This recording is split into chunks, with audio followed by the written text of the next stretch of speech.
आईने के सामने खड़ी वो खुद को किसी हूर परी से कम नहीं समझ रही थी। रंग इसका सांवला जरूर था, पर नकूश उसके अच्छे थे। रंग चाहे इंसान का कितना ही साफ क्यों ना हो, अगर नकूश दिलकश नहीं तो गोरी रंगत भी फीकी लगती है। और रंग चाहे गहरा हो, अगर नकूश अच्छे हो तो चेहरा दिलकश लगता है। उसका रंग भी सांवला था, पर नकूश दिलकश थे। वो आईने में खुद को मुसलसल देखे जा रही थी। उसने अपनी आंखों में सुरमा लगाकर अपनी आंखों को दिलकश बना दिया था। होंठों पे हल्की लिपस्टिक भी लगा ली थी। अभी उसने अपने बालों में कंघा फेर कर इन्हें संवारा ही था कि उसकी मां नफीसा बीबी की चीख से उसके कान लरज उठे। नौरीन, कहां मर गई है? आई अम्मा, ये कहकर नौरीन ने आखिरी नजर आईने की तरफ डाली और लपकर बाहर निकली। नफीसा बीबी उसे देखती ही बोली, ना, ये तू शहरी लड़कियों की तरह क्या शीशे के साथ चिपकी हुई थी? हम गांव के लोग हैं और गांव के लोग सादा ही अच्छे लगते हैं। मैं कब से तुझे आवाजें दे रही थी, मटका उठा और पानी भर के ला। और फिर वो उसे एक थैली देते हुए बोली, और ये पकड़ कमीज, तुझसे कहा था ना कि रात को ये कमीज अपनी चाची गुलजार को दे के आ। ठीक है मां, वापसी पर यह कमीज चाची को दे आऊंगी। ये कहकर उसने चादर से खुद को ढांपा और मटका और थैली उठाकर बाहर निकल गई। नाज, आजा पानी भरने चले। नौरीन अपनी सहेली नाज के घर दाखिल होते हुए बोली। हाँ हाँ, आ रही हूं, नाज बोली। नाज, जिसका पूरा नाम हानिया नाज था, पर सब इसे नाज से ही पुकारते थे। बड़ा तैयार लग रही है, पानी भरने जा रही है, किसी की मंगनी में नहीं। नाज उसे देखती हुई बोली, वो दरअसल चाची गुलजार के घर जाना है ना, मां ने कमीज दी है उन्हें देने के लिए। ओ अच्छा, तो यूं कहो ना कि अपने चाचाजाद अदनान के घर जा रही हो, फिर तैयार होना तो बनता है। अच्छा, मटका उठा और जल्दी चल, वरना यही मटका तेरे सर पर मारकर सर फोड़ दूंगी। नौरीन मसनूई नाराजगी से बोली। अच्छा अच्छा, चल रही हूं, ज्यादा बर्बरियत दिखाने की जरूरत नहीं है। यह कहकर नाज ने मटका उठाया और फिर दोनों दरवाजा खोलकर बाहर की तरफ चल दी। नौरीन एक छोटे से गांव में रहती थी। नाज उसकी सबसे बेहतरीन दोस्त थी, जिससे वो अपने पर दुख सुख की बात करती थी। नाज उसके पड़ोस में ही रहती थी। नाज को पढ़ने लिखने का बचपन से ही शौक था। अब वो इस काबिल भी थी कि वो पढ़ और लिख सके, जबकि नौरीन तो स्कूल के नाम से ही भागती थी। घर वालों ने भी सोचा कि कौन सा पढ़ लिख कर शहरी लड़कियों की तरह कोई नौकरी करनी है, इसलिए इस पर जोर नहीं दिया, लिहाजा वो अनपढ़ ही रही। नौरीन अपने चचाजाद अदनान, जिसका पूरा नाम सैयद अदनान शाह था, को बेहद चाहती थी। अदनान जब भी उनके घर आता, वो अदनान से ढेरों बातें करती। नौरीन खुद तो उससे मोहब्बत का इजहार तो ना कर सकी, पर इस इंतजार में थी कि अदनान उसे मोहब्बत का इजहार करे, मगर अभी तक ऐसी कोई बात नहीं हुई थी। अलबत्ता उसे अदनान की आंखों में अपने प्यार की झलक जरूर नजर आई थी। आज जब उसे अदनान के घर जाना था तो वो खुशी से झूम उठी थी। अपने प्यार से मिलने का एहसास इसे हवाओं में उड़ाए हुए था। नौरीन और नाज नहर से पानी भर चुके थे। चल नाज, चाची को कमीज दे आए, घर उनका करीब ही है। हाँ तू चल, किसने मना किया है? नाज मटका उठाए हुए बोली। फिर दोनों बातें करते हुए वहां से चल दी। जल्द ही उसकी चाची का घर आ गया। दोनों घर के अंदर दाखिल हुई। मटका दोनों ने उतार कर एक तरफ रखा और फिर नौरीन चाची पुकारते हुए कमरे में दाखिल हुई। कौन है? ये कहकर वो आई और नौरीन को देखते खुश होते हुए बोली, अरे नौरीन, आओ बेटा बैठो। वो दोनों करीब बिछी हुई चारपाई पर बैठ गई। और बेटा कैसी हो? घर पर सब खैरियत है? जी चाची, सब खैरियत है। फिर वो कमीज की थैली उन्हें देते हुए बोली, ये माँ ने भिजवाई है। अरे वाह, कपड़े सिल दिए? वैसे तुम्हारी माँ बहुत अच्छे कपड़े सिलती हैं। मुझे तो किसी और के हाथ के सिले हुए कपड़े तो पसंद ही नहीं आते। फिर वो कपड़ों को एक तरफ रखते हुए नाज की तरफ देखते हुए बोली, ये कौन है? ये मेरी सहेली नाज है। अच्छा अच्छा अच्छा, चाची अदनान नजर नहीं आ रहा? नौरीन चारों तरफ नजरें दौड़ाते हुए बोली, बेटा वो मेरी दवाई लेने गया है, खत्म हो गई थी। अच्छा, और अब आपकी तबीयत कैसी है? बस बेटा, जब तक दवाई खाओ सही रहती है, लगता है ये दवाइयां तो कब्र तक साथ ही चलेंगी। अल्लाह ना करे चाची, कैसी बातें कर रही हैं। इसी दौरान घर का दरवाजा खुला और अदनान घर में दाखिल हुआ। ओहो, नौरीन आई है, वो नौरीन को देखते ही बोला। फिर अचानक उसकी नजर नाज पर गई तो उसने उसे सलाम किया। नाज ने हल्की आवाज में सलाम का जवाब दिया। अदनान को देखकर नौरीन के दिल के तार गोया बजने शुरू हो गए थे। इन तारों की मध्यम सी सुर वो सुन सकती थी। अदनान के सवाल पर नौरीन बोली, हाँ तो क्यों ना आऊं, मेरी चाची का घर है। अरे अब एक दफा नहीं 100 दफा आए। नौरीन दिल में बोली, 100 दफा क्यों, हमेशा के लिए ना आ जाऊं। अदनान बोला, तुमने कुछ बोला है। नौरीन ये सुनकर हक्का बक्का रह गई। तुम्हें कैसे पता चला। मेरा मतलब है मैंने तो कुछ कहा ही नहीं, तुमने कहां से सुन लिया। दरअसल तुम इस अंदाज से सोच रही थी कि जैसे दिल में कुछ कह रही हो, बस अंदाजे से ऐसे ही बोल दिया। अरे क्या बातें शुरू कर दी। मेरी दवाई लाया है या फिर भूल गया। अरे अम्मी क्यों भूलूंगा, ये ले अपनी दवाई। वो दवाई की थैली उन्हें देते हुए बोला। अरे दवाइयों की तारीख देख ली थी, तारीख देखकर दवाई लेनी चाहिए। चाची बोली, अरे वो तो मैं भूल गया था, लाए अभी देख लेता हूं। बस रहने दो, इस वक्त क्यों नहीं देखा, कोई जरूरत नहीं देखने की। लाएं चाची दवाइयां मुझे दिखाएं, नाज देख लेगी। नाज को लिखना और पढ़ना दोनों आता है। नौरीन बोली, ये तो अच्छी बात है, लड़कियों की तालीम बहुत जरूरी है, हम लोग तो बस अनपढ़ ही रहे। चाची इन्हें दवाइयों की थैली देते हुए बोली। नाज दवाइयों की तारीख देखने लगी, जबकि अदनान नाज को देखने लगा। अचानक नाज ने सर उठाया तो अदनान को अपनी तरफ देखता देखकर झेंप कर रह गई। फिर वो चाची को दवाइयां देते हुए बोली, चाची दवाइयां ठीक हैं, अभी 1 साल है तारीख खत्म होने में। अच्छा, चाची बोली। नौरीन मेरे ख्याल से चलना चाहिए, काफी देर हो गई है। अदनान फौरन बोला, अरे बैठें, पहली दफा आप हमारे घर आई हैं, चाय वगैरह तो पीनी बनती है। नहीं बस अब हम चलते हैं, नाज खड़े होते हुए बोली। इसी दौरान नौरीन भी खड़ी हो गई और बोली, अच्छा चाची अब हम चलते हैं। अच्छा बेटा, और अपनी माँ का शुक्रिया अदा कर देना, मैं फिर कभी चक्कर लगाऊंगी। जी चाची। ये कहकर दोनों ने अपने मटके उठाए और दरवाजे से बाहर निकल गई, जबकि अदनान इन्हें जाता देख ही रहा था। नौरीन के हाथ में खत देखकर नाज हक्का बक्का रह गई। ये क्या है।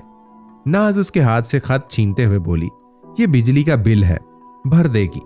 अरे नजर नहीं आ रहा, खत है, मुझे मालूम है खत है, पर है किसका। नाज ने पूछा। अदनान का है। वो बोली, अदनान, वो तेरा चचाजान। हाँ, जिनके घर में तुझे लेकर भी गई थी। अच्छा, नाज बोली। वो घर आया था, चुपके से मुझे खत पकड़ाया और बोला कि अपने दिल की बात लिखी है, इस खत में अपनी सहेली से पढ़वा कर सुन लेना। ये सुनकर नाज चौंक कर रह गई और बोली, अच्छा हाँ, अब तुझे पता है मुझे पढ़ना तो नहीं आता, पढ़ के सुना दे। अच्छा जी, अब मुझे डाकिया बनना पड़ेगा, इसका खत तुझे सुनाऊं और फिर इसके लिए तेरा खत लिखूं। हाँ तो सहेली किस बात की है, चल सुना जल्दी से, ज्यादा नखरे ना दिखा। नौरीन मुंह बनाते हुए बोली, अच्छा मुंह ज्यादा बिगाड़ने की जरूरत नहीं है, सुनाती हूं। तो लिखा है, प्यारी सैयदा नौरीन फातिमा। लो, पूरा नाम लिखने की क्या जरूरत थी, जैसे शनाख्ती कार्ड बना रहा हूं, सिर्फ नौरीन लिख देता। नौरीन बोली, पढ़ रही हूं। तो लिखा है। यह कहकर नाज खामोश होगी और फिर हैरत से खत को तके जाने लगी। अरे ये क्या, खत को टिकर टिकर क्या देख रही हो, खत है, कोई मोबाइल की स्क्रीन तो नहीं। सुना आगे क्या लिखा है। नौरीन बेसब्री से बोली, अच्छा सुना रही हूं। तो जनाब लिखते हैं कि उस दिन घर पर आई थी तो बहुत अच्छी लग रही थी। दिल के बागीचे में तरह तरह के फूल खिल उठे थे। सामने में दिल की बात नहीं कर सकता, इसलिए अपने दिल की बात करने के लिए खत का सहारा लिया और चाहा कि खत लिखकर अपने दिल की बात कह दो। सामने झिझक आ रही थी, इसलिए खत लिखने पर मजबूर हो गया। ओहो, बड़ा रोमानवी हो रहा है, आज से पहले तो कभी खत लिखा नहीं, आज कैसे ख्याल आ गया लिखने का। अच्छा आगे सुना। नौरीन बेचैन होते हुए बोली, बस और कुछ नहीं, और ये लिखा है कि अब कब आओगी दोबारा घर पर, और इसका जवाब मुझे खत के जरिए ही चाहिए। अच्छा जी, इतनी बेचैनी हो रही है तो ब्याह कर ले जाए मुझे। वो तकरीबन शर्माते हुए बोली, अच्छा अब इसका जवाब कब लिख कर दोगी। नौरीन ने बेचैनी से पूछा। मैं तुझे कल लिख दूंगी, उसने जवाब दिया। फिर कुछ देर तक दोनों सहेलियां आपस में बातें करने लगी। फिर नौरीन बोली, अच्छा अब मैं चलती हूँ, ला खत मुझे दे दे। नाज बोली, नहीं, खत तू मेरे पास रहने दे, मैं इसे देखकर फिर जवाब लिख दूंगी। चल ये ठीक है। ये कहकर नौरीन अपने घर चली गई। नौरीन के जाने के बाद नाज ने खत खोला और दोबारा पढ़ने लगी, क्योंकि वो खत अदनान ने नौरीन के लिए नहीं बल्कि नाज के लिए लिखा था। आज मौसम सुबह से खुशगवार हो चला था। हल्की हल्की बूंदों ने उसे मजीद ताजगी बख्शी थी। हस्बे मामूल नौरीन मटका उठाए पानी भरने के लिए अपने घर से निकलकर नाज के घर पहुंची। वो नाज को देखते हुए बोली, नाज, आज तो मौसम भी बड़ा रोमानवी हो रहा है। लगता है उसने भी हमारा खत पढ़ लिया है। किसने खत पढ़ लिया है? नाज अचानक घबराते हुए बोली। अरे क्या हो गया नाज, ऐसे क्यों घबरा गई? भाई किसी और के पढ़ने की बात नहीं कर रही, मैं तो ऐसे ही रूमानी मौसम को देखकर मजाक कर रही थी कि मौसम भी मेरा खत पढ़कर रूमानी हो गया है। अच्छा अच्छा अच्छा। नाज फौरन बोली, अरे तेरी आंखों को क्या हुआ? ऐसा लग रहा है कि रात भर झांकती रही है। नौरीन नाज की आंखों में झांकते हुए बोली, बस रात से आंखें दर्द कर रही थी, शायद इस वजह से तुम्हें लग रहा हो। अच्छा चलो पानी भरने चलना है। हाँ हाँ चल रही हूं, भला पानी भरे बगैर गुजारा हो सकता है? ये कहकर उसने मटका उठाया और नौरीन के साथ पानी भरने चल दी। वो नहर पहुंची और पानी भरने लगी। अभी पानी भरकर वो जाने ही लगी थी कि अचानक नौरीन को अदनान नजर आया। अदनान। नौरीन उसे देखकर खुश होते हुए बोली, कहाँ है? नाज एकदम घबराते हुए बोली, अरे वो मेरे लिए आया है, घबरा तो तुम ऐसे रही हो कि जैसे तुम्हारे लिए आया हो। अरे नहीं नहीं, मैं क्यों घबराऊंगी? नाज झिनकते हुए बोली। अदनान उनके करीब आ चुका था। नौरीन उनसे बोली, तुम यहां कहां फिर रहे हो? कुछ नहीं, बस काम से जा रहा था, तुम लोगों को देखा तो आ गया। वो मुझे दरअसल प्यास लग रही थी, सोचा पानी ही पी लूंगा, जरा पानी तो पिला दे। वो नाज की आंखों में झांकता हुआ बोला, हाँ हाँ क्यों नहीं। ये कहकर उसने मटके को थोड़ा तिरछा किया और बोली, जी बना लो अपने हाथ का कटोरा और पी लो पानी। ये कहकर अदनान अपने हाथ को कटोरा बनाकर पानी पीने लगा। पानी पीते पीते वो कुन अखियों से नाज को देखने लगा। यह देखकर नाज ने फौरन नजरें चुरा ली। पानी पीने के बाद वो बोला, जवाब का मुंतजिर हूं, जवाब जरूर देना। ये कहकर वो तिरछी निगाहों से नाज को देखते हुए चला गया। नौरीन उसे जाता हुए देखने लगी। अच्छा अब चलो भी, क्या घर तक छोड़कर आओगी? नाज उसका बाजू पकड़कर आगे बढ़ते हुए बोली, चल रही हूं, क्या फतागी है? नौरीन बोली। फिर दोनों घर की तरफ चल दी। घर पहुंचकर नौरीन नाज से बोली, अच्छा मैं शाम को आऊंगी, खत का जवाब लिख देना। यह सुनकर नाज ने सिर्फ अस्बात में सर हिलाया और अपने घर आ गई। अदनान का खत नाज के हाथों में था, जो बज़ाहिर नौरीन का खत था, मगर हकीकत में अदनान ने वो खत नाज के लिए लिखा था। ऊपर नौरीन का नाम तो जरूर लिखा था, पर चंद सतर लिखने के बाद लिखा था, नाज अब खामोशी से खत पढ़ें। दरअसल ये खत आपके लिए मैंने लिखा है, क्योंकि मुझे मालूम था कि नौरीन खत आपसे ही पढ़वाएगी। अगर मैं नौरीन को यह बताता कि यह खत नाज को दे दे तो वो इनकार कर देती और मैं अपने दिल की बात कभी ना कर सकता था। नौरीन बहुत अच्छी लड़की है, मैं जानता हूं कि वो मुझे पसंद करती है, पर मैंने कभी उसे इस नजर से नहीं देखा है। मैंने जब आपको पहली दफा देखा तो मुझे लगा कि आप ही वो लड़की जिसे मुझे तलाश थी। मुझे पहली ही नजर में आपसे मोहब्बत हो गई है। मुझे नहीं मालूम कि आप ये बात नौरीन को बताती हैं कि नहीं, और इतना जरूर सुन ले, मुझे आपसे मोहब्बत है। क्या आप अपनी मोहब्बत मेरी झोली में डालेंगी? खत का जवाब जरूर देना। नाज ने खत पढ़कर इसे एक तरफ रखा और फिर सफ़ा और कलम संभालकर खत लिखने बैठ गई। शाम को वो नौरीन के हाथों में खत पकड़ाते हुए बोली, मैंने खत लिख दिया है, उसे दे देना। सच? नौरीन खुश होकर उससे खत छीनते हुए बोली। नौरीन ने खत खोला, आंखें फाड़े खत के मतन को देखने लगी। काश कि मैं भी पढ़ सकती। अच्छा पढ़कर तो सुना, लिखा क्या है? वो बेचैनी से बोली, ये लिखा है कि शुक्रिया मेरी तारीफ करने का, पर यूं खत लिखना अच्छा नहीं होता। इतनी ही पसंद हो तो ब्याह कर अपने घर ले जाओ।